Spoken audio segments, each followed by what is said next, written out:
happiness on earth. When you break the loops, open the self to receive. You are the feed.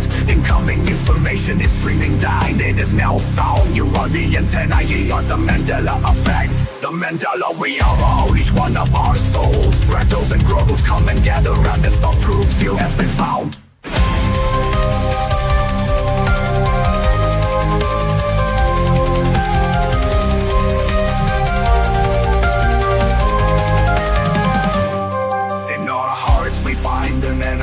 That's up to us to activate. This is your fate, please celebrate. Open your arms and your energy to this helpful seed. You are the signal.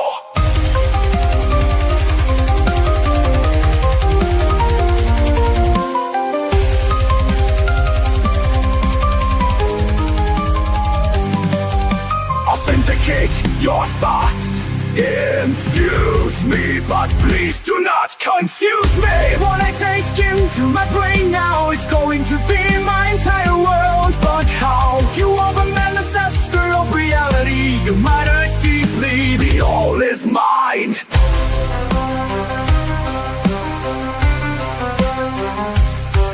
You are God and that is divine. Grow and let everything be showing. Authenticity is so key. Don't fall down on your knees. Your worship is wasted energy. Recycle that back within the self. You only need your own help.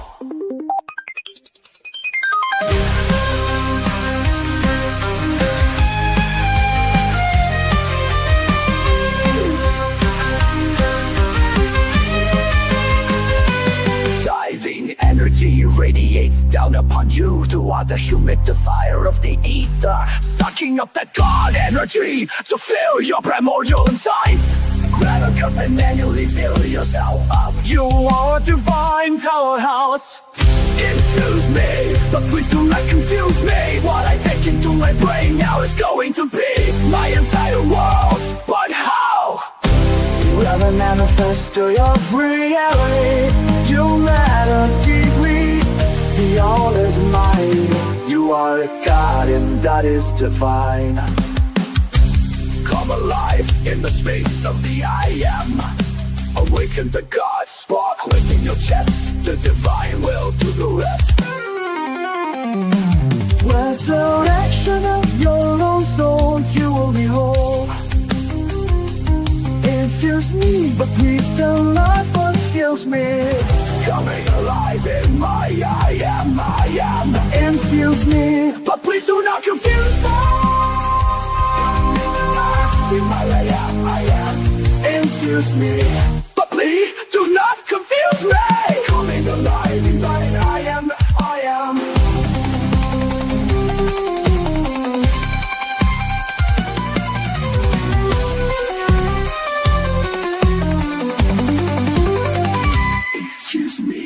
Please do not confuse me. Coming alive in my I am. Infuse me, but please do not confuse me. I am. Call it down from the heavens. You are the I am.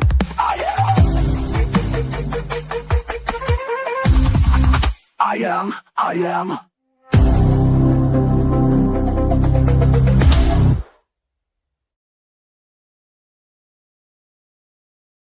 Hello, and thank you for joining us on this live Transcending Ascension podcast with Don Rogers of the After Dark Show, found at March 4th Productions on here, YouTube. So glad to have you here today, Don, because I just love your wisdom and the way you put things and everything. And I'm excited to talk to you today. So thank you for being here.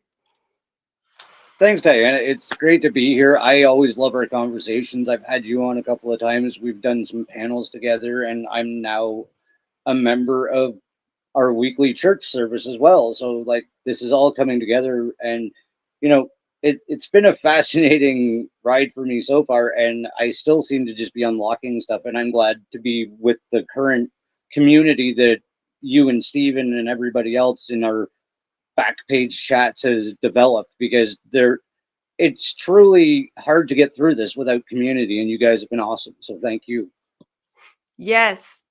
And thank you, which is just repeating myself, but I mean it, because And it's funny because there's a lot of pressure for me tonight, because when you ask questions, you don't even think about it. Like usually, like we were just talking about, my intuition, I know what's coming. But your questions, not only do I not know they're coming, but at the same time, they fit perfectly.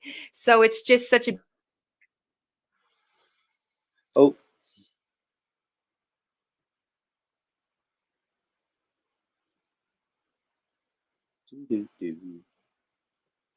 Oh dear. Hi, Rocks Girl. Hi, Spinja. Hi, Woo. Glad you guys are here. She'll be right back.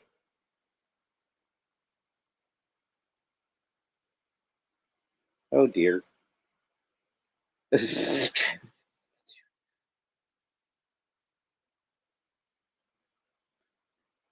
Oh, Diana.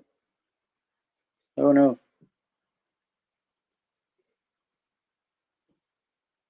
I am back. You're back. That was a long one. You were at Fits Perfect. Yes, it Is does where you fit got cut off. perfect. This is just the one. It used to be worse though, before, with just because I have the Starlink, so you're failing, Elon.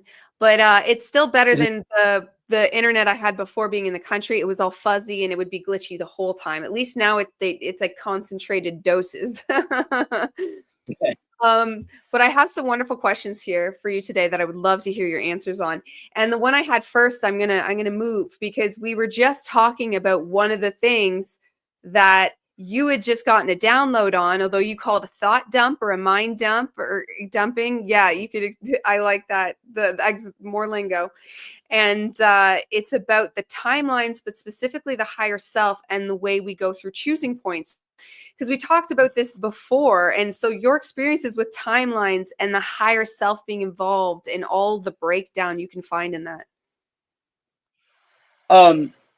For me, what I've been experiencing is, well, I guess to do the easiest backstory is I basically fell ass backwards into understanding because of some super soldier nightmares that wouldn't stop. And then I started learning about the SSP, and like I did get stuck there for a minute or two.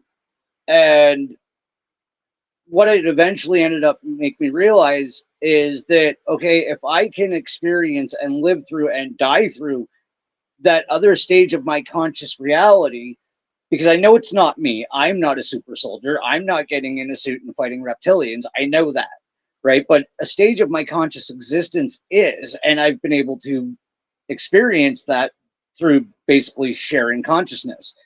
And what that eventually led me to is like, well, wait a minute, if I can experience that stage of my conscious existence, then there's a lot of other things in this reality that are probably real as well. And clearly conscious existences are. And I think what lucid dreaming is you are going into another stage of your conscious reality. And when you become lucid, you can actually become your higher self. And what I wrote down was, I believe we are the prime versions of our conscious throughout reality.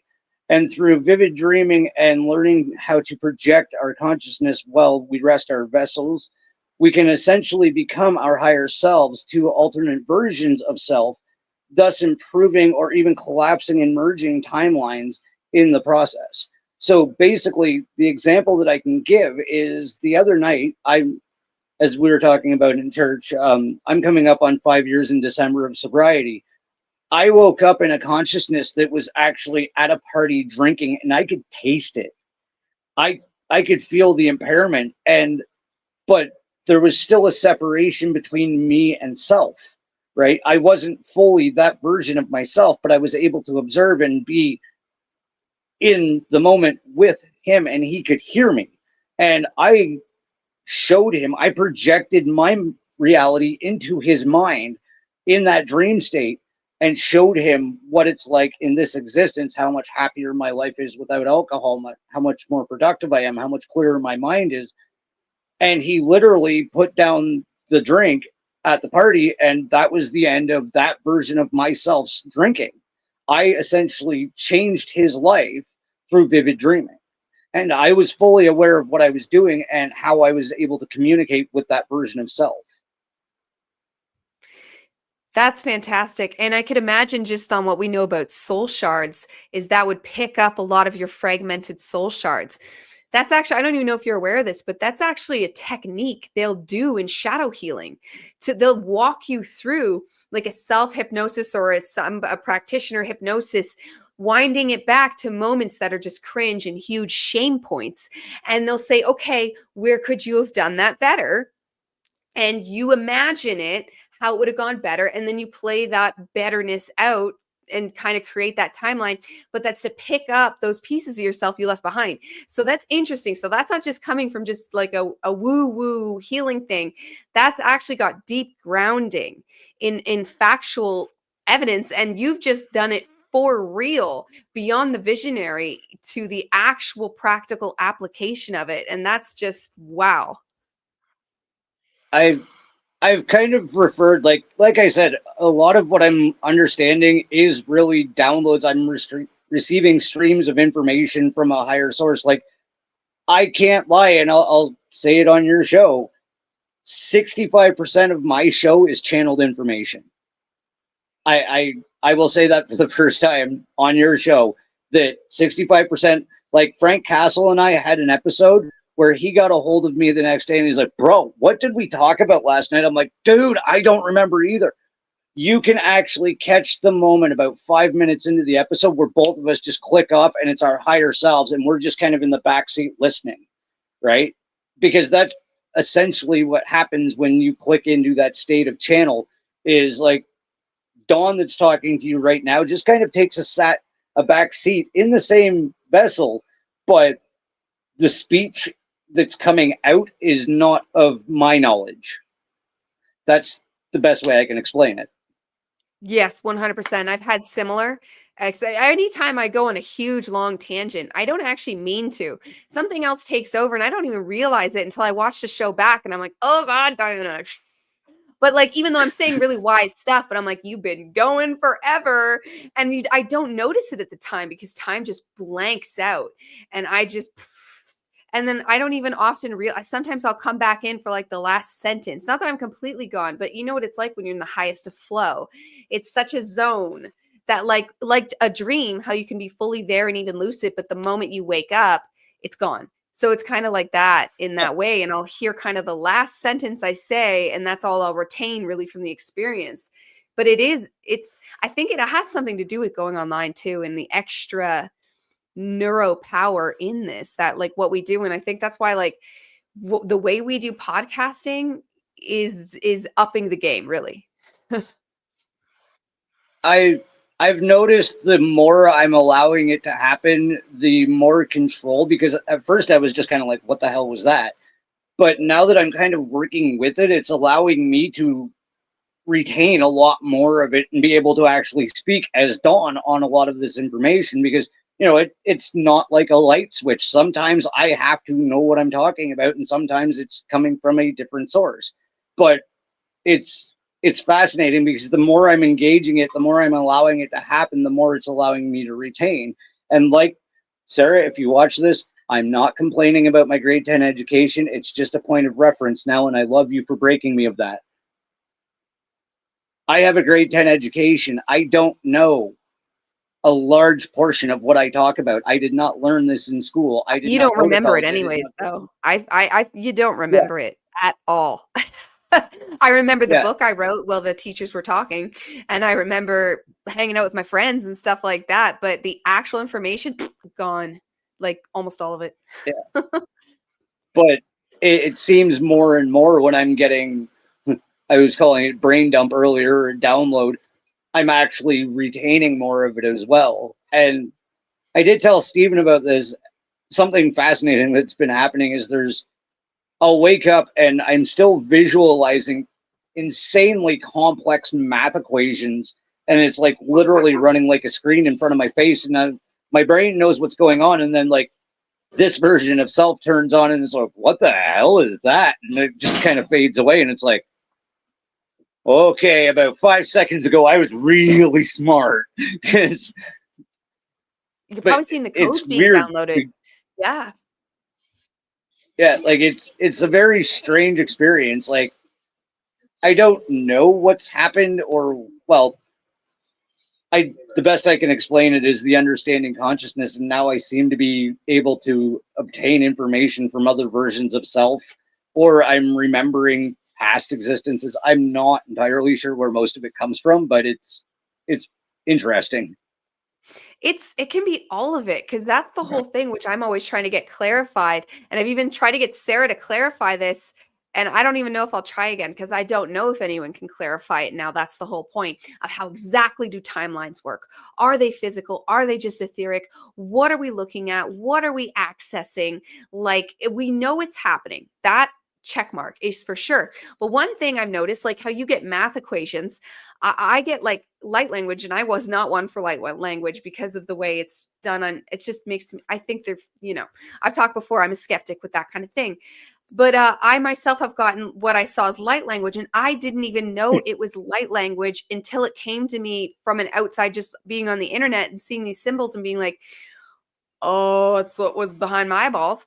And like, I wouldn't even be sleeping. I just close my eyes and just see it. And I've seen it I've just seen it in reality before, in those high peak moments where you're like really there. But I've also just seen it in my sleep. But for me, it's like light language symbols, and it's just all written out the way it is. If you've seen it, if no one's seen it, it's similar. It's the way it's written is similar to the Chinese language, but not quite. It's still different symbols and like runes, but still not the same as that. And it's just wild the way but it's codes, it's downloads, like crop circles. It's codes unlocking information into us.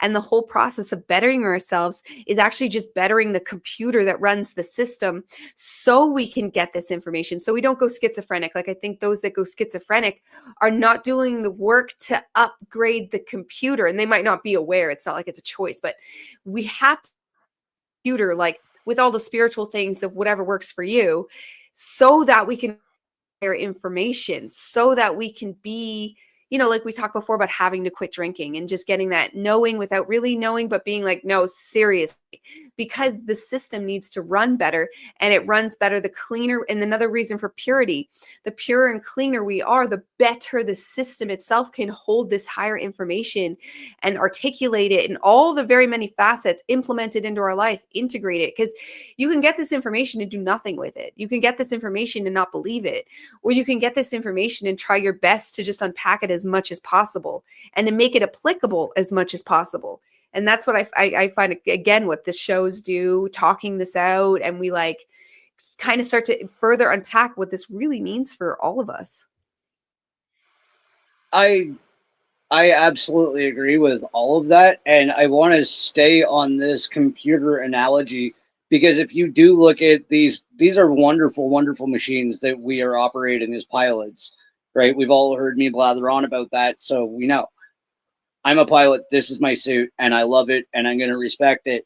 But exactly what you're saying about the computer analogy is like, through the way we live, the things we're exposed to, the foods that we eat, the frequencies that we walk through, blah, blah, blah, all of the terrible stuff that we know that's going on in the outside reality, that's basically like malware and spam, right? And the clearer you can reformat your drive or your system to, the wider the bandwidth of frequency that you're willing or able to receive, right? So the information and codes that we're receiving, the math that I'm receiving, the light language that you're receiving, the knowledge that certain people receive, the downloads I get in the middle of shows, right? That's all because we widened the perception, because everything in this reality really is frequency.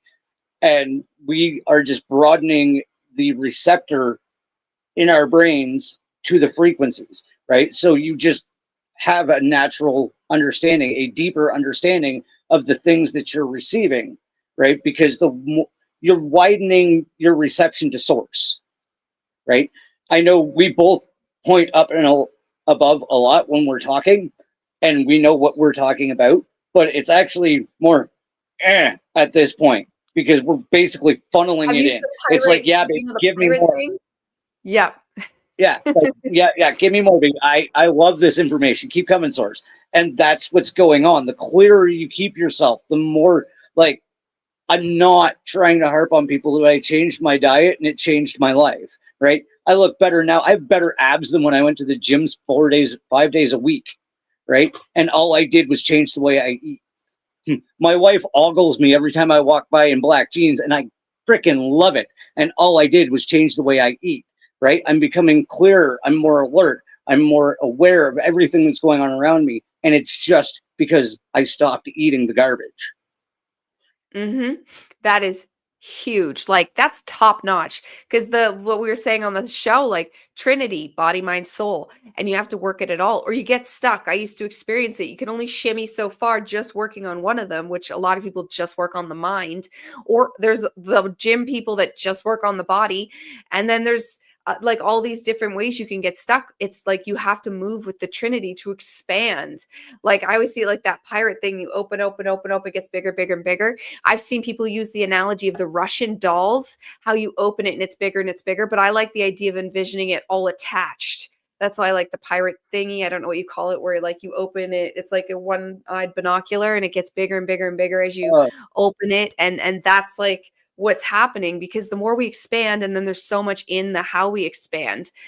But eating clean is such a simple way that so many people can do. And then you can get into the things, which brings me to my next question of like being able to see the furthest of the spectrum on both sides, but retaining your center. But the wider you can go into understanding the truth on both dark and light, that's how you widen your bandwidth on a soul level, but living in that center. But how is that possible if you're having sugar crashes all the time, or cravings, or if you're still drinking and hungover? Like all these things, like getting to that higher level of thinking and processing doesn't even become a factor if you're still stuck in these lower human. This is why they bombard us with, like you were saying, like the bugs in the system. But like, where is it mainly in? Our food and our minds, parasites in the food, parasites in the TV. It's just to infect, and then that brings on entities and all this stuff, which leads me to my question.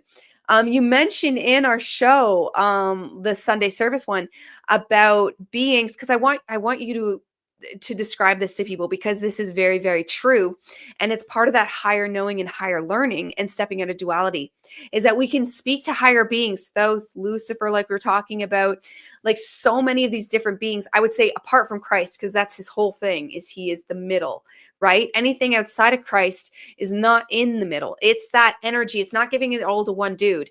It's that energy space of being in that middle.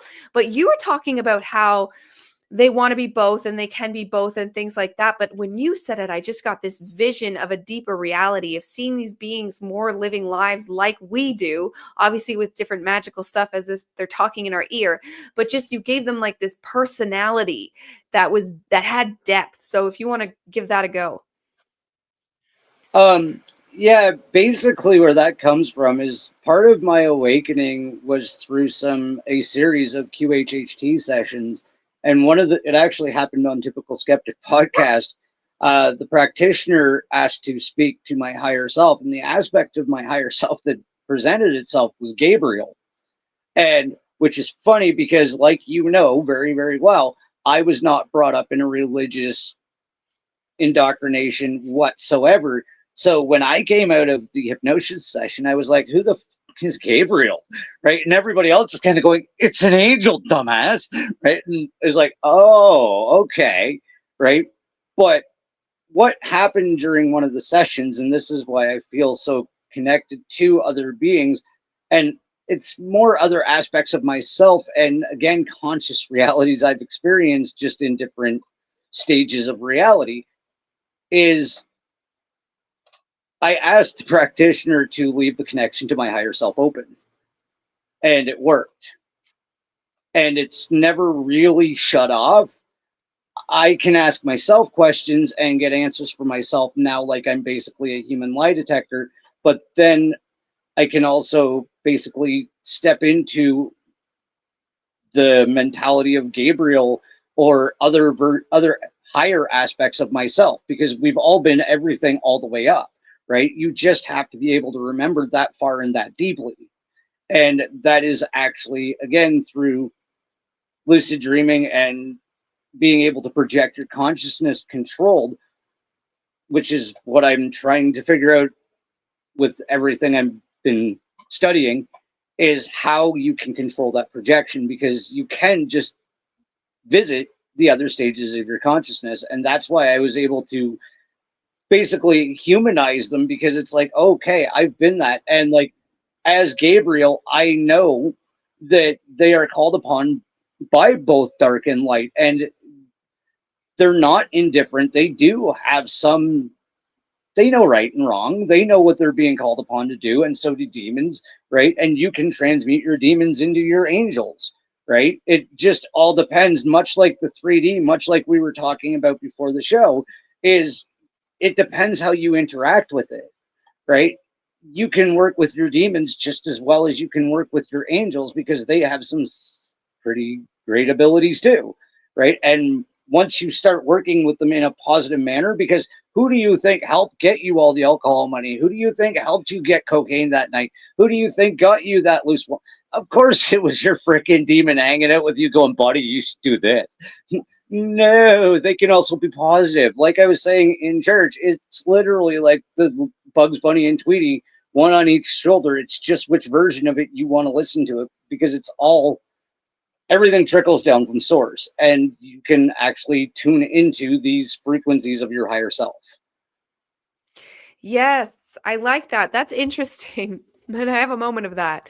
Then ATM once gave me an extra $150. And I even asked myself today, would I give that to the bank? I probably should have given that to the bank. But I was like 21 years old and poor and living in Toronto, which is expensive. And I got alcohol with it. Yeah. Yeah. And probably food, but go ahead. Yeah. What spin you just posted is very relevant, because yeah, that was the same practitioner that kind of turned on us. Oh, yeah, I wanted to ask too, what kind of practitioner was this then? And they turned on you? What do you mean by that? It was a quantum hypnosis, like basically in the style of Dolores Cannon, right? Where she got all of her information. It is that powerful of type of hypnosis. Like, you go deep, like you can literally, it was the first time I ever experienced the backseat feeling. And when I say the backseat feeling, it's when Dawn shuts off and another version of self starts talking. She pulled my higher self, which was Gabriel, to the surface.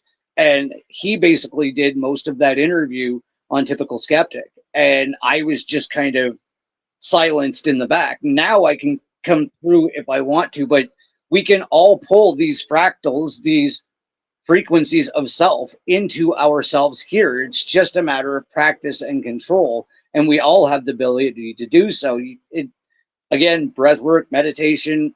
I'm trying to get into yoga, but it really is these practices of eating cleaner, taking care of yourself, breath work. Take some time to, like we were saying, quiet, because when you quiet is where you're going to actually find yourself, right? It takes absolute silence to make the connection. But once you get there, it's probably going to get noisy, because you're going to run to about 15 different versions of self, right? Because everybody wants to talk once you get into that frequency. And it's like, I'm just over here, right? But you can actually start to control it. Yes, 100%. And especially you said like breath work, and it's so important, and actual breath work's great. But if you're just starting out and you don't know where to begin, because that's what I began with when it came to positive awakening, was breathe deeply in your nose. And that's so key to slow it all down. And then it starts a little step. For me, it was all little step after little step over many years, but teeny step, teeny step, teeny step. Every time I took that moment and took a deep breath. And that brings me to my next question, because I feel like that's where you connect to God, is in the breath, and you connect to God in the silence. But when we were talking last time, I think when I was on your show, you started talking about your actual conceptualization of what God is, but you didn't want to elaborate at the time because you're making a different point. But what your actual conceptualization of, for me, it's the all of the all, and we all have our own varied versions. But what is God to you? To me, I think if we're talking in the sense of the guy that they talk about in the Bible, I think that is a thought form manifested by mankind in a attempt to be able to better understand our divine connection, because some people do need something solid to grab onto, and that's the scary guy in the book, right? They needed a father figure, right? Because everybody has the same connection that you and I understand. They just don't understand it like us, and it scares the hell out of them. So they need somebody, they need a father figure in a book to tell them right from wrong, because they're not naturally connected like you and I are now. Like, I was a hell of a terrible person at one point in my life. I don't even hide that, right? But since the connection was cleared, I could have turned to religion and believed in the book God. But I think that version of God is something that humanity needed to, and in God, Buddha, Allah, whomever, you need that parent figure to understand the connection to the divine. What I actually think God is what we are connected to, is source, is the creator, is the one who came up with this entire idea, right? When I say God, that's who I'm speaking of. I'm speaking of source. I'm speaking of the guy that's not in the book. Nobody ever wrote about him. There's no stories about it. It's just where everything comes from, right? And 100%. that's my base understanding. And I'm not saying I'm right and I'm not saying I'm wrong. It's just that's the way, when I look into myself, that's what I feel is like the one who does everything, the one who teaches me everything, the one who I am connected to divinely to get this understanding, to get this wisdom, to get through this reality, doesn't need a book, doesn't need a church, doesn't need any of it. He just needs us to love and listen. And that's God. Yeah, 100%. And I would say if you want like the Physics of Consciousness by Ivan Antic is God. And it's not beautiful. It's not a person. It's the divine particle that prints us all. That's God. That divine particle, the all of the all, the divine absolute is what he calls it. That's his title. And I kind of adopted that or just naturally by just going the divine. That's how I refer to it. Or sometimes I'll call it the source, sometimes the universe, depends on the crowd, and it depends on the point I'm trying to make. Or the all of the all, which is what it truly is, right? And then the Kybalion, I love, specifically says, it tells us that God is the all of the all, and it kind of breaks it down a bit, but then it'll say, now don't try to think about it further. That's not for your tiny little human brain. And it says it differently, but you could hurt yourself thinking about it. And it says, and just move on, just understand these are the laws of the universe. And this is just how it works. And this is just what it is. And that was that. And then the Physics of Consciousness does not argue with that whatsoever. But it does a good job of building on it further. And that's the anthropic principle I always mention, which I think Stephen and I have talked about it. And it sounds almost identical, if not the exact same thing, as panpsychism. And then as for the Bible, yeah, that God that's mentioned all the time, except for the way Jesus says it, because I think the way Jesus says it, for the most part, I think he's trying to hint to you, like Jordan Peterson is doing now. He's trying to hint to you and try to get in there, plant the seeds, which he even talks about doing, and then he's doing it, about what God really is, because he knew at the time. I mean, he probably knew he was going to get killed anyways, but like he's probably trying to delay it, and by doing it in parables, it delayed it, because it is scary. And I've not lost myself, but I've gotten lost in the thoughts of, that's so freaking huge. I'm you, you're me, and I'm actually going to live your life one day. You're actually going to live my life one day. I'm going to live that squirrel's life, like you were saying in the show, the rock, the trees. We do it all. All that we are is consciousness in all its totality, in all its many varied forms. So that can be overwhelming. And you really do want to be grounded before you start trying to conceptualize it. And then at the same time, I don't even think you need to conceptualize it. And that's why I'll usually just teach Christ, because if you find the middle pillar Christ space, you're good. You don't need to understand that we are everything. Yeah. Oh, absolutely. And, don't. Because I'm going to make 2 points here. If we understood everything, because, like, again, it's still weird to say it, but I've channeled information, and some of it has blown my own mind after I've said it. If we understood everything, it would drive us nuts. Right? That's first off. And I just lost my point. There was a second thing and I lost it. Darn it. But yeah, that was my second one. Is I once went into a meditation, and that's where I've learned a lot of my understanding. Is I was like, okay, I want to understand how this works. I need to know. And a lot of the times when I meditate deeply and do the breath work, and by the way, I was a cowboy about it. I didn't start off slowly. I found Clark Cagley on the internet, and I watched his pineal meditation, which is a trip by itself. And then I started doing his DMT producing breath work while doing that meditation, and started sleeping and experiencing things. So during one of those times, I was like, well, I want to understand how all of this works. And I woke up and I understood it. And that's actually, I wrote that paper shortly after. I had a moment with God, and I'm like, well, what's the effing point then? Right? Because I was like, that's just it. Right? And that was the question I asked Sarah that she told me was like the biggest question ever. Right? But when you actually understand it, it takes a minute, and then you're like, oh, but I'm in control of it all, and I can make it as best as I possibly can. So that's why I'm God. Oh, right. It actually took me about 3 days to get there. And I was sad that I understood how this reality, or I think I understand how this reality works functionally. And it was like, well, that just sucks, right?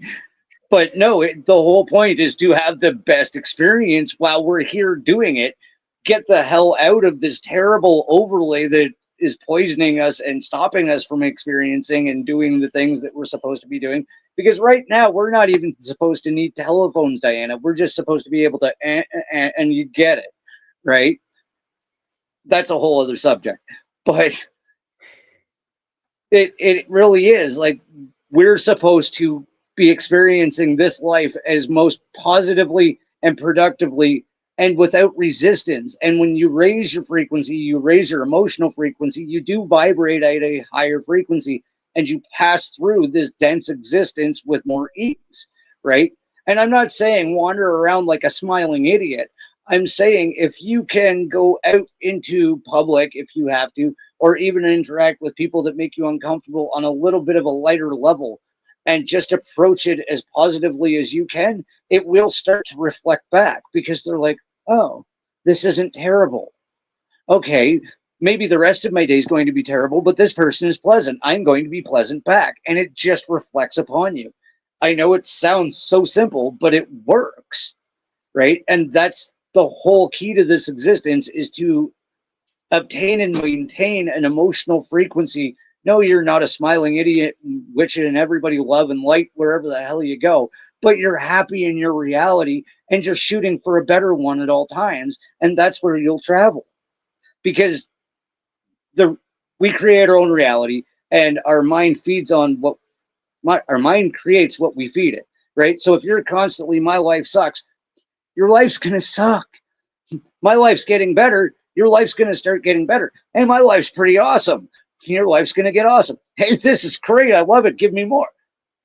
It works like that. I hate to simplify the universe, but this is a biomolecular structure that's affected by frequency that creates reality, and we're the ones projecting the frequency. So the happier you are, the more calm you are, the more at peace you are, the better your existence is going to be, and the easier you're going to transition through this dense reality. Yeah, 100%. And that's totally like the micro mission of the human. Like that's the human game. That's that, because it's a game. It's a game. And like when you understand the totality of we are the all and all the things that means, it can seem dry and it can seem stressful and it can seem like, I don't want to do that. Or you could look in the micro scale. And this is probably why the Kabbalion says, like, don't get too big for your britches. Like, because if you look at the highest of the high of what we can do as a human, because we can worry about those problems later when we're in those lives, because we are manifestors of reality, but we're in this reality right now. I'm a flesh Diana. You know what I mean? You're a Dawn. And we do this the best we can. And that's what, because that really grounded me, because I wasn't always grounded. I used to be more like taking on too much information.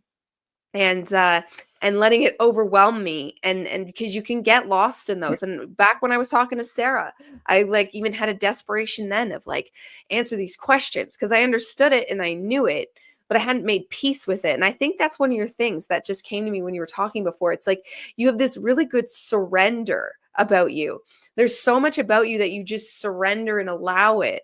And then because of that, like it allows you to jump these higher levels and get this information, which is just lovely. Because I went through so much years of just resistance and knowing this stuff, but still being like, like, because you don't want to do it and then it delays your progress. And now I'm at the point where it's like I am at that point where I surrender, and I've realized surrender is so key. Like allowing, I always call it allowing, because if you don't allow, that resistance is going to stop it, right? Just because it's a feedback loop. Like you were saying, it's a feedback loop. So likewise, if you want to expand to me the control of your reality and you want to know everything, because I do want to know everything. Because the thing is like, I don't have to know this. You don't have to know this. Like the people don't have to know this, but there's certain people, I think you're one of them, Don, that like is here to compute that information, because we're all sharing a neuro network of the collective consciousness. And when not everybody has to do it, that's foretold. It's like a certain amount of population as we go up, like a bunch of people need to heal. Oh, she froze. I think I know where she's going. She's talking about how there will be an elevation in the frequency of us as a populace, and it's really the healing of our traumas. You froze it, heal. I kind of carried on, but you froze it, heal. Oh, you can keep saying what you were saying. Oh, I was just gonna say I think what you were saying is like the more we heal, the higher the emotional frequency of the collective, I guess we'll call it, will actually elevate the frequency of the populace. Like it really is. And the way I envision this, and I don't know if people will understand, and if you can look it up, it'll probably help, is a wave interference pattern, right? When you have a low tone that's like boom, boom, boom, and a high tone, they actually run an interference pattern on one another, right? So one has to gel with the other, or it's just going to be distortion, which makes it harder to pass. If you're, and I don't like to feel like I'm indifferent or submissive, but I do just let a lot of life flow, because it's like, okay, there's not a damn thing I can do about that or think about it, because it's not going to make a difference right now. So if it comes up, I'll think about it then. But right now, I don't care, right? And that's basically the way I've been kind of gelling through the 3D as much as I've had to lately, is just being as pleasant as I can. And it's actually affecting the others around me, right? I'm the high tone that's vibrating out into the low tone, and it's changing the frequency around me, right? And every one of us has the ability to do that. It's what you project out into the reality that we live. Everything around you is a molecule, okay? Even humans are 7 billion atoms, right? And every one of those atoms has a sentience to it, because it's only 10% carbon. The rest of it is just energy. And everything about that energy knew exactly how to make dawn, right? That is an intelligence. Everything that is a living organism on this planet has an intelligence, and you can interact and infect it. Because what you put out vibrates at a different resonance, and they receive it, and it changes the vibration because it echoes through into them. Like, wow, that felt really nice that Diana said my hat looks good. Maybe I'll go home and make the kids the good craft dinner. Like, it just vibrates out. It's like a tree branch. It trickles out, right? You've said something nice to somebody. I go down, sorry to side squirrel. I go downtown Calgary a lot, and I do try to do, I'll share my lunch with homeless people. I've been homeless. They don't scare me, right? And like, I've had so many of them like look around for the camera. And it's like, bro, it's not like that. It's just food, right? And the warmth that comes off of them when they realize that they're not a social experiment or doing this for views, because I hate that crap. I do it because I'm a good person. right? I don't even really talk about it. It just, I needed a way to express the vibration that I feel off of people that you have a good interaction with. And you know, even that homeless person is going to have a better day because somebody gave a damn that they were alive, right? Because we're all here, we're all alive, we're all having this experience together. Why be crappy to each other? And it's what you project out is what you'll receive, is the best way I can explain it. Yeah, 100%.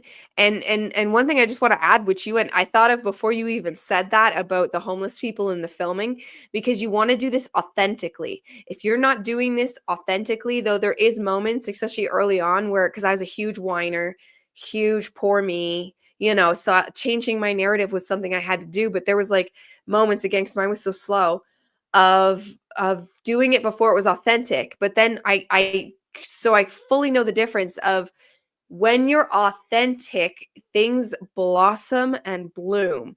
When you're doing it for authentic reasons, but it's still not authentic, you're just trying to be a better person, but you're not there yet. You are still squeaking forward, but it's better than just doing the shit thing. It depends. It depends on what the shit thing was you were going to do. And you got to look at it there. But once you can get yourself to a place of authentically always doing the right thing. Oh no, she froze again. Authentically doing the right thing, and Diana's back. Come back.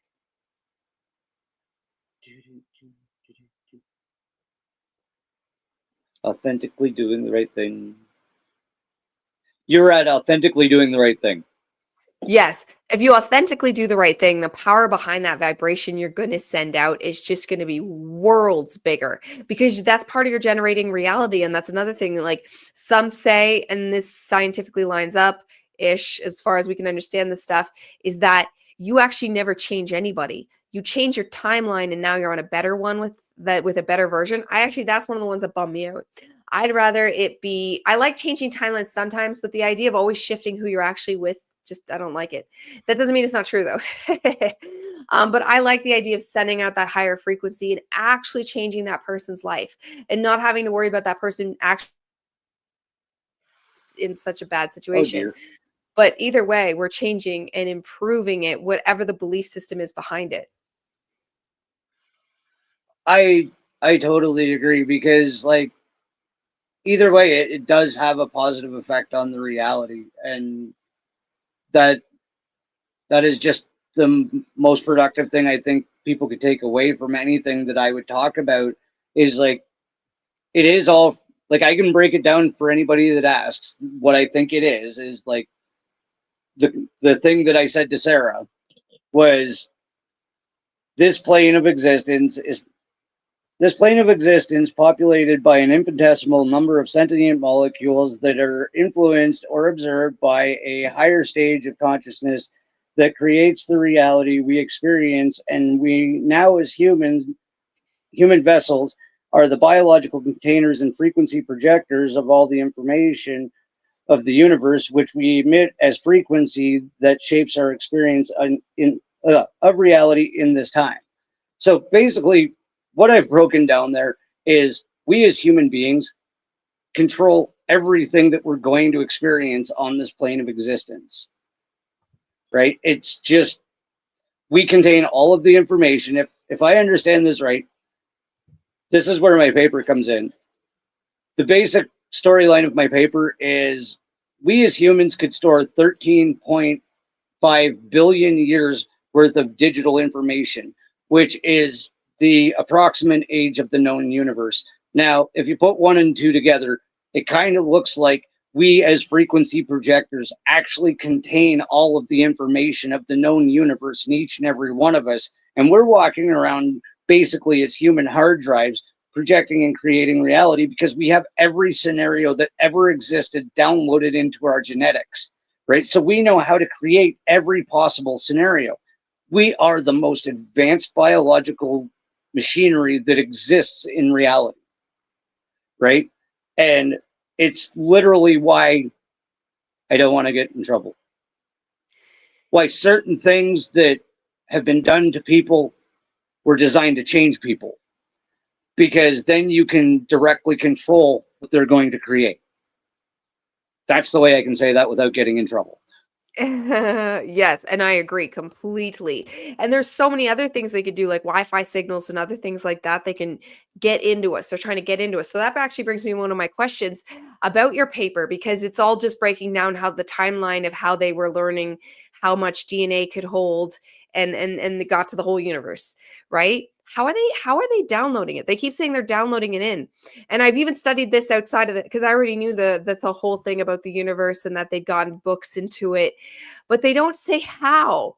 How are they doing it? Like, how are they sending it in? Because that means they have the technology to send stuff into all of our DNA. They probably had it longer than these scientists realized it. Since the 1940s, they've been able to genetically encode information onto DNA. That's when this research started, was as early as the 1940s, and it is worldwide, right? The governments of this planet have all been in on this together. If you read the paper, you'll see that there's a breakthrough here, a breakthrough over here, because every government in this that has any clout on this planet has been interested in this subject since as early as the 1940s, It's not for good right? reasons. So for exactly the reasons you think, because they want to be able to control us completely. How do you do that? You change the way our coding works. Like you were saying, we're a computer. What's inside of us is the coding, it's the binary, right? If you change the binary, you change the way the programs run. You make them more susceptible to things like slavery or, disease. Whatever, which way you want to go with it is the way you can re-encode the DNA. But basically you'd be stripping away any projection that we as normal humans with the natural DNA would be creating, because you're basically, think of an old cassette tape. Okay, you put the tape over top of it, and then you tape the radio over top of the crappy tape that you didn't want to listen to anymore. That's what they're essentially trying to do. They're trying to reprogram that tape that's in each one of us to their new song. And yeah. That's the scariest part, because I mean, the all is mine and we can control if they get in or not. Raising our aura would shield us from it and all those things like that. I'm assuming they're using Wi-Fi signals. Like, I'm assuming something similar to that technology. The way they shoot like, think about it. This was a warning. This was a warning. If they can send this into here, and if they can download books, they've downloaded books into the DNA. This is the study and then later uploaded it back out, and it was perfectly fine. Like, they were able to send it in and pull it back out. So what else could they do? That's just, I mean, I don't want to manifest that though. No, I don't want to manifest that either, but that did also cross my mind. It's like, okay, this is the stuff that, yeah, it's public record, but who thinks to look at something as crazy as storing information on our blood, our DNA? I don't even know, like, what.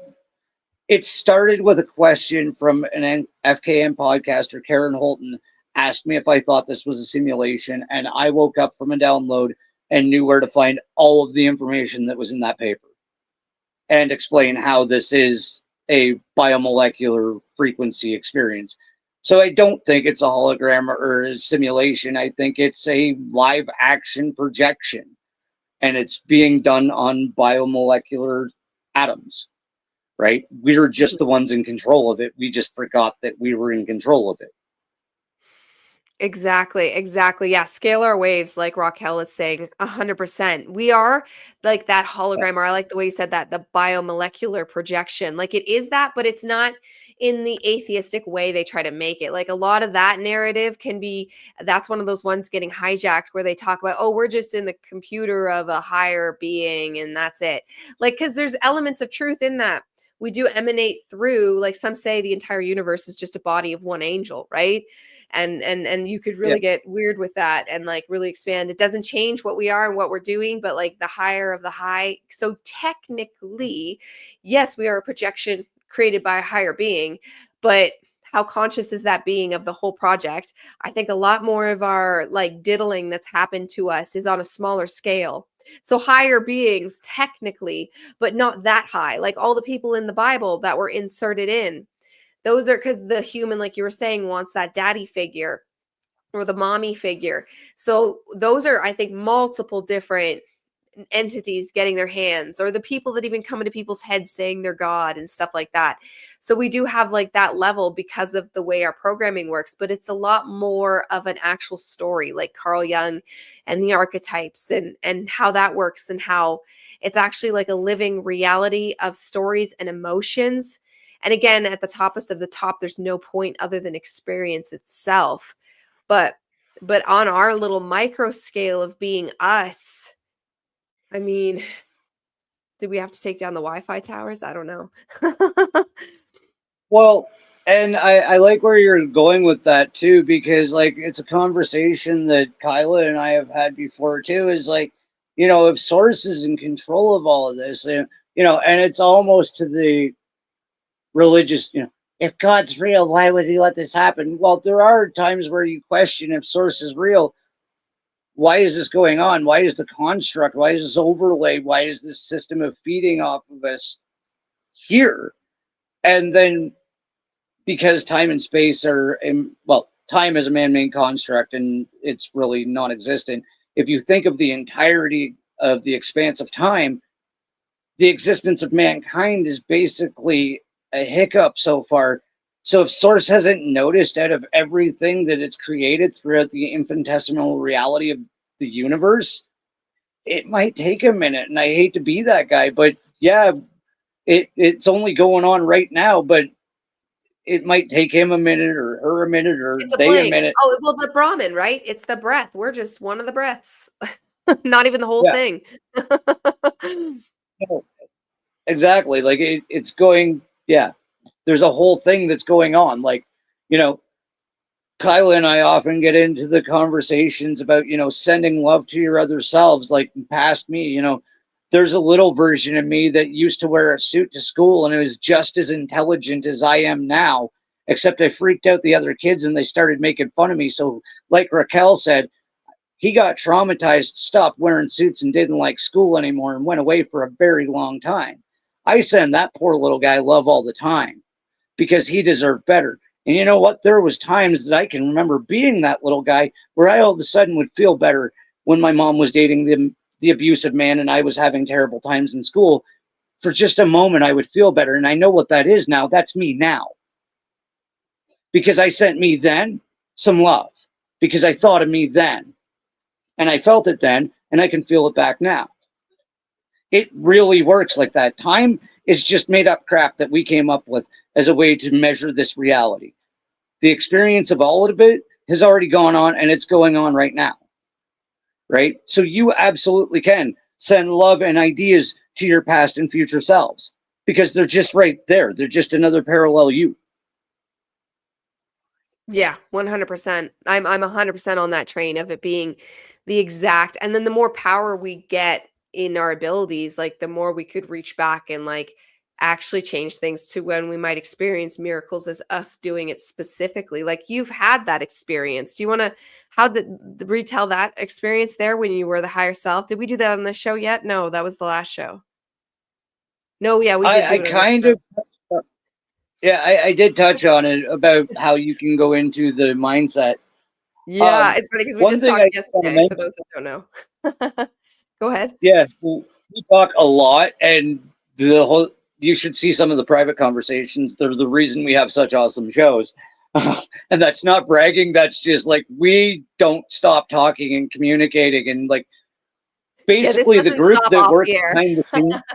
Yeah. Yeah, like the group of us that are behind the scenes. I've said this before.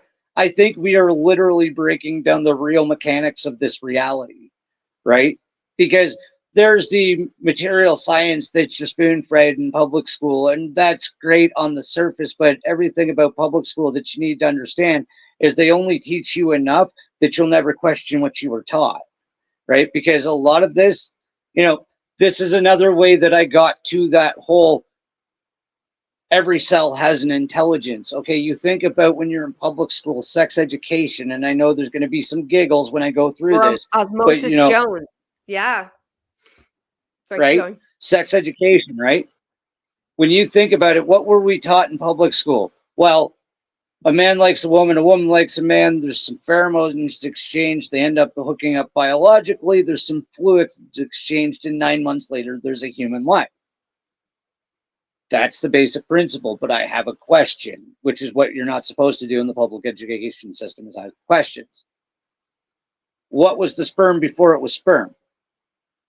Well, it was a protozoa, and what was it before that? Well, what was it before that? Well, it was just a molecule. It was a single-celled atom that had an intelligence that went, I'm going to become a sperm and I'm going to have the ability to create life. Now that intelligence exists all through our entire reality, and that's what we're interacting with, is just magic dust, because the egg came from somewhere and the sperm came from somewhere, and that somewhere was nowhere. Yes. Yeah, and you know what? You see it in Look Who's Talking. They showed them as personalities, remember? They're actually studying that now, and they showed, like, they used to think the fastest sperm got to the egg. Well, now that they can, like, micro look at this stuff as it happens, it's a frequency. It's a frequency. It's not the fastest one. There's a certain one, and the egg kind of lets it in because because they're alive. Because they're alive. And Osmosis Jones, the movie where the cells of the cops, or the red blood cells, the cop, and like it's showing this whole universe. And that movie was kind of squashed. It was kind of like not given much promotion. Meanwhile, it's amazing. And it's because of that narrative. Yeah. That's what I'm like, we are a cell of Michael, as some people say, or whatever you want to call it. Like, we're just a cell, or the earth is a cell and we're the things in the cell. You know what I mean? And it's all alive. It's all alive. Oh, absolutely. I wish I had a screenshot of this meme, but it was basically this dude was explaining how even if you look at the shape from your tailbone to your brain, right? Take away all your skin, your bones, everything, just that spinal column now. Lay it straight out. What does it look like? It's a sperm. Oh yeah, I've seen, when you look at the sun, which Raquel could relate to. You see the sperm symbol after when you close your eyes. Yes, 100%. Yeah, it absolutely is. Like the whole cerebral system looks like a giant sperm. We are shaped from single cells. We just are self-replicating, just like God, right? We are a self-replicating being. We are constantly recreating ourselves over and over and over again. That's even why, on a biological scale, if you look into human science, you can look up that you basically reproduce almost every one of your cells within every 7 years. It's a 7-year cycle that you're essentially an entire new person, right? Yeah, because the cells die off. Exactly. Yeah. Oh yeah, you are in a constant cycle of regeneration. It's when you stop vibrating in a certain resonance that you start to age and you start to die, and that's the way it works. Right. For now, I think we're going to learn, because if you actually read some of the older texts, people used to live hundreds and hundreds of years. Yeah, which we get that's sound what the healing. construct did to us. Yeah, sound healing. That's what the construct did to us. Whole other show. But we only live 80 to 100 if we're lucky. Well, no, we're supposed to live hundreds, right? And that's what we need to break down, the real mechanics of this reality. And I think that's what us in the background are doing. Yeah, 100%. And just figuring it out, like with sound healing and all these different things, but just understanding it first and foremost about how alive everything is, and the way frequency is such a key. It's not the end all be all, but when it comes to our mission right now on bettering our lives and our health and all that, it does come down to a large degree to frequency. Like I was learning today that Beethoven, and I knew classical music in general was good, but Beethoven's Fifth will cure 30% of your cancer cells gone after like 30 minutes of listening to it, or something, or 20 minutes. I just read it today, so I'm not an expert, or I can't vouch for it, but just wow, because we already know sound healing does stuff, and just all these, I don't know, there's so much for us to grow and explore when we know the full truth. I think I might even have that meme. I posted it in the Telegram chat. That's too funny. Oh my God. That's perfect. That's perfect. Yes. And it's like stuck with me too. Fifth. That was you. Oh my God. I do this to my husband all the time. I'm like, oh my God, guess what? And I'll tell him stuff. He's like, I told you that. Yeah. I That's do awesome. want to touch on something. You and Steven actually created a mantra for me in church the one day, and you actually referenced it again tonight about the mind, body, and soul being connected. Something popped in me one day when I was watching one of your and Steven's first services when you said that, and I just started repeating this in my head, and I went into a very, very relaxed state, and I just wanted to share it. My mind is connected to my body is connected to my soul is connected to source, source is connected to my mind is connected to my body is connected to my soul. So you can actually see I added source in there, and it's kind of a Yeah, secular the loop. cycle that Yeah. it went through of how we're connected to the universe. And it could even be a recursive loop, the new lingo coming online, where every time you loop around, you improve, you improve, you improve. Because we used to know the fractaling. We knew we were fractals. But when you think about it recursively, meaning we improve, it's less daunting. So at least if we're continuing on these consciousness cycles and all this, the whole point is to improve. It's probably why we're obsessed with games and sports and all that stuff, because it shows that we love the montage, you know? Because that's what we are. We're always secretly trying to tell ourselves exactly what's happening, and you see that in fiction. That's why fiction you can learn more from fiction sometimes, like things like Harry Potter, than you'll ever would from the news or anything. Oh, absolutely. Like the amount of information, like Marvel movies, and I know Marvel bad, Disney bad, blah blah blah. But like you watch almost any Marvel movie, and there is some hidden gem of ancient wisdom, like the Avengers and Deadpool, and all of these movies, Guardians of the Galaxy especially, have hidden gems of wisdom that are actually true, but they bury them in an action hero movie, so nobody takes it seriously. Rick and Morty is another one, Pickle Rick, right? That there is just an infinite amount of wisdom in these shows, but oh, that's just a stupid cartoon. That's just a stupid Marvel movie. That's just a stupid story. No, they have to tell us this stuff. We just have to figure it out and pay attention because Deadpool 2 basically explains the astral plane. Like right in the movie, it shows you the astral plane. And it's like, holy crap, Deadpool Part 1. They traumatize him so much that he evolves. Gee, that kind of sounds like us, right? You get traumatized or pushed so much that you evolve into a different version of self. He mutated because they traumatized him so much. That's exactly what they've done to us. Mm-hmm. Oh yeah, especially I love Deadpool and Guardians of the Galaxy too. The whole time we were watching Deadpool, my husband was very annoyed. I'm very annoying when we watch stuff together because I'm like, that's true, and I have to pause it and tell him why. And it just speaks to you. And then you can ping stuff like Osmosis Jones that you watched as a child that was actually seeding you with information. And then there is the fact that, like, so I think some of these things are benevolent and some of them are sprinklings because they always have to tell you the truth. That's one of the laws. And that's apparently why higher things are helping us more now, is they broke that and it was too much lie, not enough truth. They broke that scale, and it really, however true that is, it doesn't matter. We're clearly progressing, but they have to tell us the truth. And I think you can see that. They're allowed to lie to you all they want, as long as you were told the truth, because it's a free will universe. And that's how it stays a free will universe, is we have to be given the actual options. And I'm in love with Rick and Morty. Pickle Rick. It was such, honestly, Rick and Morty was one of the top.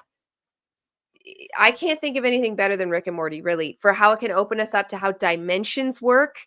And it threw in so many different things for us to get our wheels turning so that we could expand reality. And fiction can do that for us when it's the right fiction. And you can feel the stuff that just falls flat and it's dead. And I cannot watch that stuff. But equally the other way, when something's really good, it's like going to church in a weird way when you're seeing these truths in these fictions, because archetypes, the fourth dimension, is more dramatic than here. We think we're dramatic. The fourth dimension, the Greek gods, that's just a tiny taste. The fairies, the elves. Fourth dimension is filled with stories, and it loves to tell truth in stories. And that's fiction writers.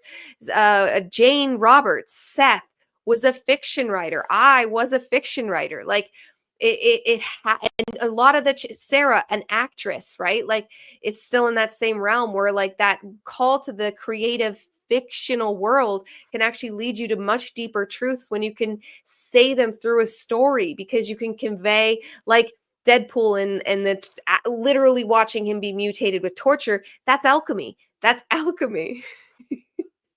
Yeah, no, absolutely. And another one that William, our son, just found for me at a yard sale is, I can't believe this one's a Disney movie, is Flight of the Navigator. It is literally a interdimensional time traveling spaceship that is pretty much in your face, because the movie itself is just like, holy crap, that makes so much sense. That makes so much sense. Oh, and then there's a little teaser. Somewhere in the movie, there is the symbol for the flux capacitor, is all I'm going to say. Nice. And it's a Disney movie. Yeah. That's but awesome. If you guys want to see another one that was, it got buried by Back to the Future because it came out at the same time, right? So nobody really saw Flight of the Navigator. It is another time travel movie that will just like. So is it a cartoon or real? Because I wrote it down. I've never heard it. I've never even heard of this. I wonder it's a live action. Oh, cool. It's live action, and you're going to be like, okay, they did this in 1985, did they? Mm-hmm.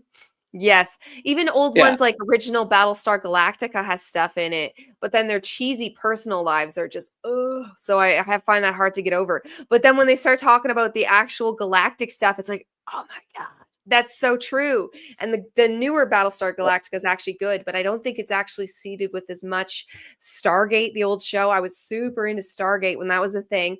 And now being like, Stargates are the thing. I think Raquel and I were talking, like, how do we find an actual Stargate? Because I keep getting this messaging of portals, Stargates. Like I've been Stargates has been a theme in my life for so long. Like I was obsessed with that show.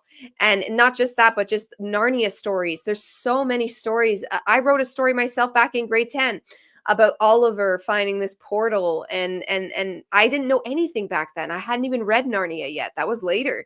So like the fact that this just came to me of my own volition shows that there's something in the story of stargates and jumping through dimensions and all this. And then you get like, is this allegorical? Because this is what we do when we better and alchemize the self. We just naturally, or maybe like in Banff in Alberta, like we were talking about, or is there a portal there that could actually take us somewhere else? Ashiana Dean thought yes. Like there's lots of people that think yes, and even people with proof, but I don't believe them at all. And I'm usually good at that. So I haven't seen tangible proof yet. I actually wish I could pull the picture up, but I'm on my phone. I'm going to send it to you after the show. Is like the door in Castle Mountain is ridiculous.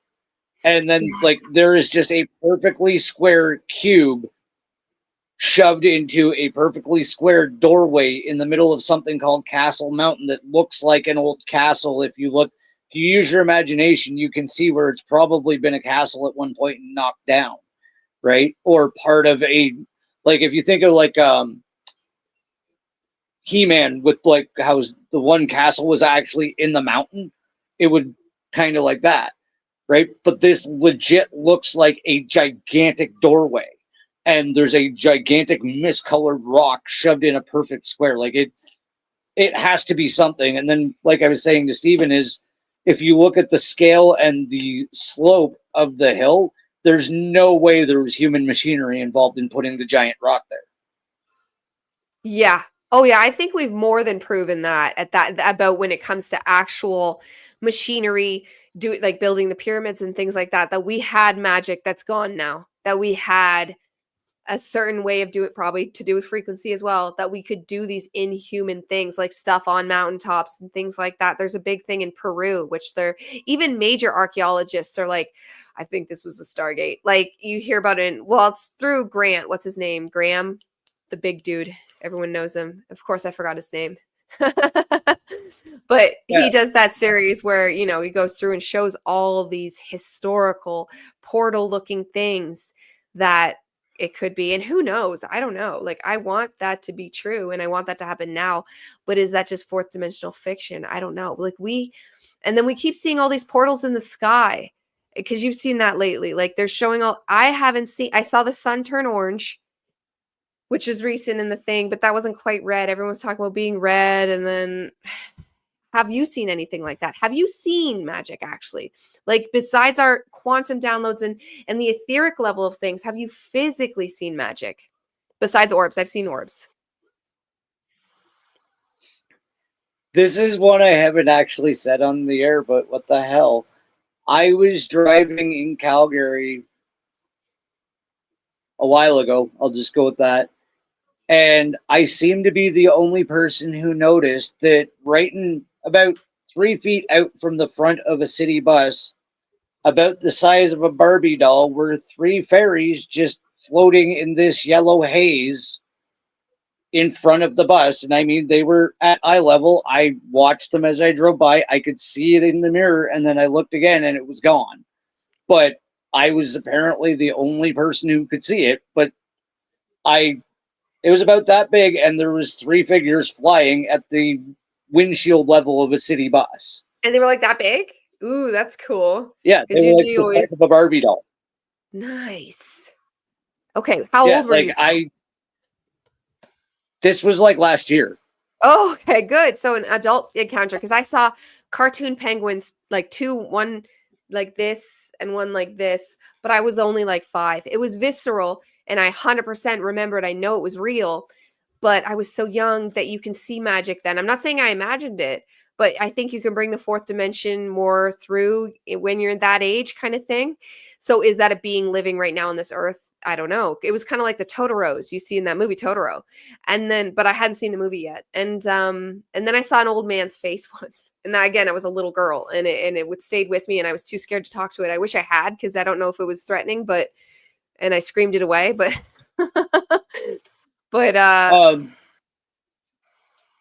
another weird thing that I've actually had happen, and it's somewhat related, is when I was a kid, I lived across the water in Kemble. You might actually know where it is, from the Meaford tank range. We were all, there was like 4 or 5 kids and 2 adults. We were all out at night, and above the Meaford tank range, this light goes up, and then another light goes up. Basically the Phoenix lights or the Arizona lights, but this was back in like the late 80s, early 90s. And these lights proceeded to like fly all over the escarpment, back and forth. And this went on for like an hour. And like I said, it wasn't just kids making shit up. There was 2 adults there that Larry Alderman actually just died, swore to it till the day he died. Now, what gets really weird about this is the first time I talked about this was about 8 or 9 months ago on another show. And one of the girls that was there was like, Don, it was 1993, and it went on for like an hour and blah, blah, blah. And I was like, you don't watch my channel, do you? No. I didn't message you about this, did I? And she's like, no. I'm like, why are you angry at me? And she's like, I don't know. But she was genuinely pissed off because I had brought up the memory and it triggered something in her. Agent and Smith. This is 100% fact. Like, this actually happened. Yes. This is in the sky, or this is by a sign, you said? This was in the sky. Like, it was up over the horizon. Like, if you know where Georgian Bay is, right? Well, we were able to see the tree line over Georgian Bay, and then the escarpment drops down and there's the bay. This kind of came up from across the water where the Meaford tank range would be, and it was just this series of lights that were like shooting back and forth across the sky, and then they would like join up again and kind of hang out over the Meaford tank range, and then they'd like shoot around and like do all this crazy stuff, and then they just slowly dissipated. One of the parents actually contacted the military police and said, what was that? They said it was flares. Okay, so you know it was something then. See, I've seen in the sky, I've seen like, it looks like a star. It's a star, and then it's gone. It shoots up and it's gone. And I've seen that multiple times, especially since moving here. And it'll shoot sideways or up. It's not a shooting star because I don't even know if I've seen an actual shooting star but on TV, it's like a constant moving thing. This will be an actual star in the sky and it'll just all of a sudden and gone whichever way. And I haven't seen it come back though. So that's really cool, or cluster together. It's only usually one at a time, but I've seen it multiple times in different stars in different areas. They're actually, oh my God, I don't know if that was buried or what. We were at the drive-in movie theater last fall and there was a ship following us. I totally actually forgot all about that till right now. I couldn't tell for sure if it was a ship. It was like, but it was following us. It was like a black misty kind of shape that looked like but it wasn't a cloud. It was like a ship, but couldn't have said it was 100% a ship. But the fact that it kept following us, and I was literally like, Patrick, look, because he was driving, and I was like, look, it's a ship, it's following. And he'll just be like, oh. He never believes me, but yeah. I'm like, it's a ship, and he wouldn't look. So I couldn't get another verification on it, and I'd actually forgotten about it till right now. So that's weird, but I forget stuff all the time, so you couldn't call it interference. It's kind of funny, and I won't go all the way into it, but Kyla and I met in Bob Cajun, and I was literally showing her the constellations. She was dog sitting, and I was trying to be a nerd and impress the girl, right? And I'm like, oh yeah, this is that. And she's like, I don't see it. I'm like, right there. And a shooting star went exactly where I pointed. She's like, wow, I'm watching that. And I'm like, did you see where? And she's like, no, I was looking at that. I'm like, right there. And sure enough, it happened again. In the exact same location, a shooting star went right where I was pointing. And she's like, that just happened twice. And I'm like, yeah. I tried to make it happen a third time, but it didn't. But it was just kind of weird. Like, right, it was almost like having my own touch board. I was like, yeah, right there. And I was like, whoa, right there. And it did it again. And she's like, that really just happened. And I'm like, yeah, that really just happened. That's awesome. In the chat. That's totally like branching into your God powers. You know what I mean? Like for the synchronicity of the alignment for that to happen like that. That's amazing. Oh, it was nuts. Yeah. Oh, it has been absolutely fantastic talking to you. I can't believe I actually went through all my questions, which and they were good. I liked them. It made me think. Yeah, I tried to up my game because I was like, he asked such good questions and I just wanted to expand stuff. Honestly, you have next level wisdom. Like talking to you, it's like talking to Sarah, and even better because I'm not all weird when I talk to you. We'll see. I'm just a normal dude that lives in a trailer. And you have like, and it's not Sarah's fault. That's on me. She was pretty cool. She's chill. She's unreadable. I don't like that. I'm a people reader, and she's just always the same. I've studied her on everything, and she never changes. She never shows if she like talks differently to anybody else. Like I'm always watching like tone and all this. I just do it naturally. It's not on purpose, but like it helps me relax and get my bearings of like, okay, this person is okay. It's an ADHD thing. We think everyone hates us, but like this person is pleased with me now. It's But with Sarah, I'm like, yeah. am I asking it wrong? Am I asking it right? Like I just could not just be normal. I totally get what you mean, and I never want to play poker with that woman. I'll say that. Yeah, exactly. But I showed up in a chat on her show the one time, and she actually had a reaction, and I was very touched because she had a like, it's my friend kind of reaction, like, hi Don, and I was like, holy shit, she just like hi Don'd me, like, yeah, wow, she does love you. Yeah, and she definitely, I think she likes Steven. I think she I don't know, the bond she feels with us, Steven and I has talked if she's like part of the higher oversoul or something. Like, what do you think? Yeah, she is divinely connected to a source of information that is beyond my understanding. Like Frank was even kind of ripping on me. He's like, I saw you geek out because there was a couple of times I did what you did. I was like, she is so fucking smart. And I just couldn't pull out of it. I was like, she gets so in depth with her knowledge. It's almost hypnotic because it's like listening to the history of the universe from the Akashic records itself, and it's yes. I don't have another word. It's hypnotic. You're just like, no, what? Like, all right, I'm doing a show, right? I got to ask you a question. I'm here, right? I'm doing that, right? So no, like absolutely, she is a very predominant figure to talk to. Yeah, well, you nailed it. You nailed it. And she definitely, you could tell she like loved talking to you because I have seen her favor people a little bit and she favored you. And I've seen her favor. She really likes the guy from After School. She gets a twinkle. She does get a twinkle with certain people, and she got that twinkle with you. And I've only seen her ever get it with the After School guy. And then I think she's had a little bit with Steven, but she has that like just a little, just a taste, just like a little bit if you're really looking, because she's so good. She's Yeah. very loving to everybody though. Like she's not like she's stoned. Oh yeah. She's very nice and warm. Like you're talking to a higher being in the flesh.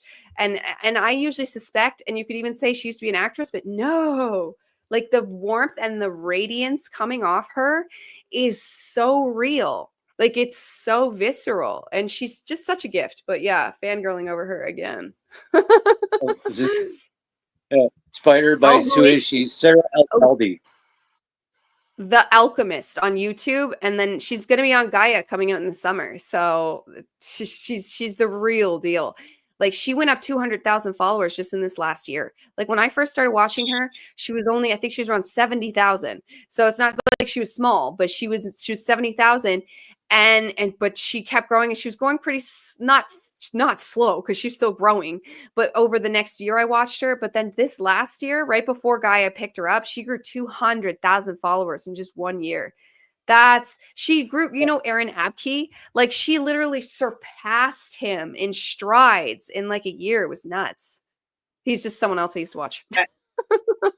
and and still enough to like I think I had like 300 subscribers the first time when she agreed to the interview with Steven and I, and like, you know, somebody of the caliber that you're talking about with that type of YouTube clout could definitely be one of the egocentric people and just be like, okay, peasant, piss off. But no, her and her staff are both so embracing, and like Tracy behind the scenes, bless you if you ever see this, because like back to my emails, like texting me when there was another issue in the background of something that was going on. She was like emailing me every second, like, you know, it's this, it's this, it's this, check this. And like just absolutely phenomenal, loving people. Mm-hmm. Yeah, top notch. Because I've literally had people that only had like 2,000 or 3,000. It was not a high subscriber amount, but it was like a little bit more than mine. And they're, oh, schedule's just too busy. Yeah. Okay. So sorry. Yeah. I've never seen her say no. She might say March, but she won't say no. Yeah, for me it's August. And then that Yeah. was set like months ago. So I'm like, okay, time to prepare. Yeah. Oh, and you need it. Like it is a big meal to take on. Like absolutely. Yeah, I swear we upgrade. And this is upgrading too, though. I love talking to you, and hopefully we can do this again sometime because I don't know, you got that next level too. You really, really do. You really do. You should reach out to Sarah again because this will be my third time talking to her, but it'll be my first time alone. And you're the one who inspired that. I was like, Dawn can do it. I was like, I should do it because I just didn't feel good Absolutely. enough. But I shall get Oh good no, enough. you're nailing it. Hmm? You're nailing it. Like I kind of snicker when I hear you talking. It's not that I'm making fun of you in any way, shape, or form, but you're so thought provoking, and you come straight to the point, and you have good questions, and you're direct in your line of questioning, and you make it easy for people to understand. But then when you talk about you're like, yeah, I'm not very good at this. Like, yes, you are. Maybe I am now, and I just have yet to realize it. Because, well, and then to be fair, I'm just like today on YouTube. There was no one should ever listen to this chick, and then just more calling me crazy and stuff like that. So that's usually the feedback I'm getting from the audience because I don't see Steven has such, and I think you do too. You guys have such loyal followings that are just like look at our chat. It's filled with your guys's, right? Like except Raquel. I love you, Raquel. Thanks for being here, Raquel. But like you guys have such loyal followings where you got your people there every week going, yeah, yeah, yeah. And I know I got the subscribers and I get like likes and stuff, but I don't have such like an involved audience in the chats. Like I just don't. Like I don't know why my audience is just quieter. Well, I really hope, and I'm talking to every one of the ones that are mine that are following this right now. Please go over because she is hella interesting, and you should like subscribe and show up to her shows too because she has a lot of cool shit to say. Yes, that's a perfect way to end. Goodbye, everyone. No. Thank you so much for being here, Bye. Don. Yeah. No, thank you. That means a lot. And like people like Karen, who we know now, it turns out she's watched every one of my videos. She said she's been following me forever. I'm like, why didn't you tell me? But like, I appreciate this so much. Thank you for being here. Let everyone know where they can find you. Okay, I am on the Forbidden Knowledge Network, so that's on all audio podcasts platforms and Rumble and YouTube under Don Rogers at March 4th Productions. Perfect. And then any closing thoughts to just pocket this of what we did today? Oh, it was such a big show. All I can say is try to keep your emotional frequency as high as possible without making yourself have diabetic shock. That's very true. That can the amount it'll feel like you're diabetic sometimes, the amount your energy can get zapped if you're doing this and not balanced. So absolutely perfect advice. Thank you so much for being here today, Don, and we'll see you again.